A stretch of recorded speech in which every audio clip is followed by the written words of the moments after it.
guys, this is Lord Chael speaking on behalf of our show sponsor, Established Titles. Established Titles is a project based on a Scottish custom where landowners are referred to as lords and ladies. They allow you to buy as little as 1 square foot of dedicated land so you can officially call yourself a lord or a lady. Established Titles is not just about your ego. You also get to do some good. In addition to your new fancy title, Established Titles supports global charities like One Tree Planet and Trees for the Future to help with the afforestation effort. Your title pack gets you at least 1 square foot of dedicated land in a private estate in Scotland. Your certificate features a unique plot number where you can see the exact location of your land.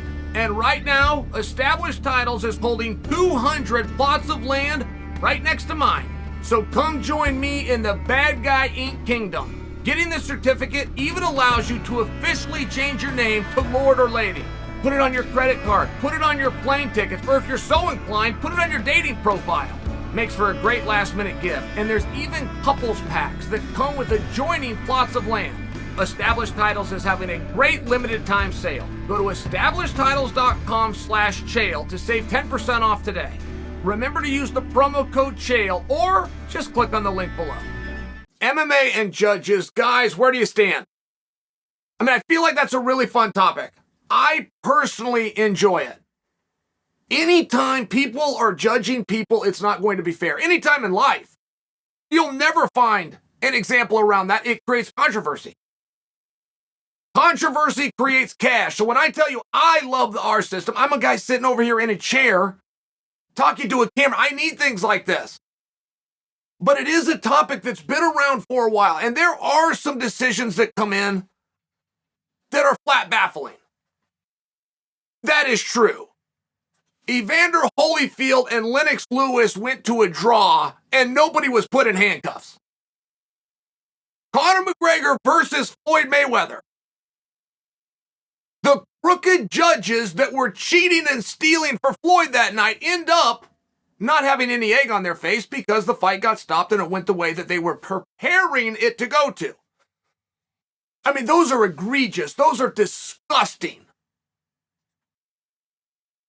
But those tie back in a sport of boxing who at its most basic of levels, that of the amateur, did have people investigated and did have people put in handcuffs. And I'm talking about on the Olympic level. Now, it's never been pursued, and it's never been looked after under the professional level. I also don't think that it should be. I don't think that anybody on the professional level has ever screwed somebody over. That's a big term to say ever. I'll tell you, I'm not aware of it. The night that Lennox Lewis and Evander was a draw, those 3 judges should have had to come before a hearing. I can't go any further than that. I'm not talking about handcuffs. I'm not talking about firing people. I'm talking about embarrassing people. I can't go any further than that. They should have had to come before a hearing. And the only reason I come to that is they are licensed through a commission. The commission that licenses an athlete that did something that erroneous would bring the athlete before them. What was that guy's name? I want to call him Victor Ortiz, but I don't think that's right. Threw a headbutt at Floyd Mayweather.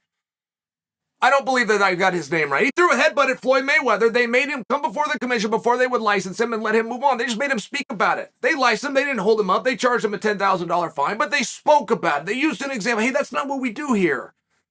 That's against the rules egregiously, and you violated the rules. Do you understand that that's not okay? And they took him at his word when he said, yes, I do understand that. And they gave him a disciplinary action, and he did not do it again. That seems appropriate to me. In MMA, we have such good judges. I mean, I'm giving you examples of the Olympic Games where people were removed from Olympic Village and banned for life, where there was corruption, where there was NBC cameras filming and watching judges taking money from administrators. That happened. Very big deal. But I don't see anything like that in MMA. I really don't see these egregious errors. I see people with a different opinion. Now, Joe Rogan has spoke about this for years. And Joe has been very consistent. And I don't know that I want to categorize Joe's stance because I'm not positive I understand it. But I know it goes something like this. Joe wants there to be 10 judges.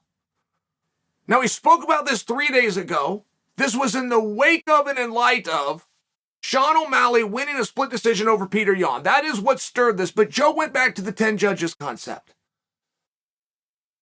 And I've heard Joe say it before, like, I don't know that 10 is the magic number, because I've heard him make the same argument. I've heard him say 9. And a number of years ago, I heard him say 7. So at least I think that I understand Joe's point, which is we should have a multitude of expert opinions. But then Joe went a little bit further a couple of days ago. I've never heard him bring up this point, and he was talking about having set judges for the UFC. Now, he still liked the number of 10, but that they will be actual employees. They will be put on a salary. These guys are going to get $100,000 a year, rough number, I think possibly a number that Joe threw out, but they're going to do every single UFC. Just like the referees do, just like the camera guy does, just like the PR team does, but they're going to be set, just like the ring car girls might be a great example, possibly one that Joe even made. I don't want to go much further into Joe's detail, but I know that I'm close. It was a whole bunch of judges, but he went a step further. And he did say, let's make them employees of the UFC. Let's make sure that they understand that there are people that are watching the sport. Joe's contention was when you have an athletic commission in a specific area that does not get the sport very often, gets the sport once a year or even once every 3 or 4 years, and they get brought in to do it, that we don't know for sure that they're polished and that they're refined. That's a reasonable point. I don't love the 10-person idea. I think if we've got a problem with 3, that adding people, if we're deciding, and I'm not part of this, but if we're deciding that the 3 are incompetent, I don't see how multiplying that pool by 333% with 1% left over if you have a calculator is going to solve the problem. I just don't understand that. Now, what about Joe's idea? Because I never have heard this one before. What about them being with the organization? Would that help the problem, or would that add to the problem? I mean, the way that we have judges now, and the fact that an athletic commission oversees it, even if they're not the most polished, because they don't have it a whole bunch, boy, that's damn near a perfect system. I think that you could see the problems with having the judges be internal. Now, Dana White fiercely disagrees with Joe Rogan on that point. Dana White wants nothing to do with selecting the judges, nothing to do with paying the judges. He wants no quid pro quo. So I'm not sharing with you that Joe is stating this because this is being looked at and this is an avenue we're going. I'm just sharing with you, how would you solve the problem? Do we believe that O'Malley and Yan was close? Because if we do, let's just all get up and walk out of the room. And that's what you have a judge for, to call these close ones. We know what the judges are supposed to look for, damage being principle number 1. Are you sure? I mean, are you really sure in your heart that Sugar Sean didn't do more damage? It was Peter Yan that changed the realm of that fight. It was not Sean taking Yan down. It was Yan taking Sean down. That doesn't mean that Sugar did more damage. I don't pretend that it does. But I will speak to the point that, logically speaking, if when they're toe-to-toe, which is where the damage is being done, Yan elects to change that realm, that Yan is signifying for us, he's doing more to me than I'm doing to him. That doesn't make it so. Like, that in and of itself is not evidence. But it's speculative evidence, and I think it's a fair point, and it was Yan who was looking to change the realm of that fight. And I did think that Sugar did a lot more damage, at least with on their feet, though he did not have control. But control is not the number one thing the judges are supposed to look for. It's damage. Do you see where this gets to be very interesting?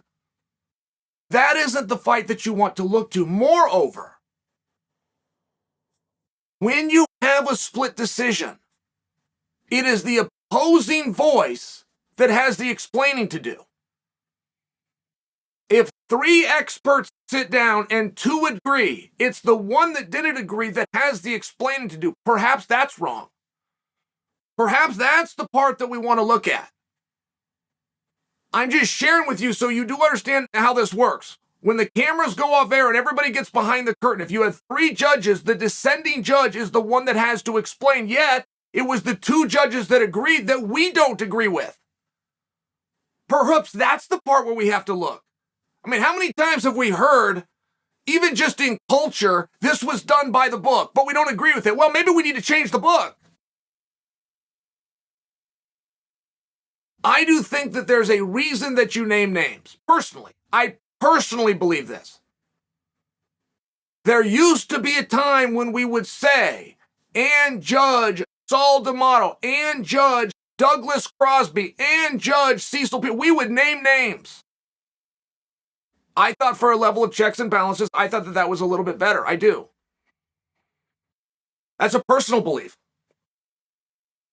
I don't think that you want to start bringing in more. I've heard Joe make that argument a number of times.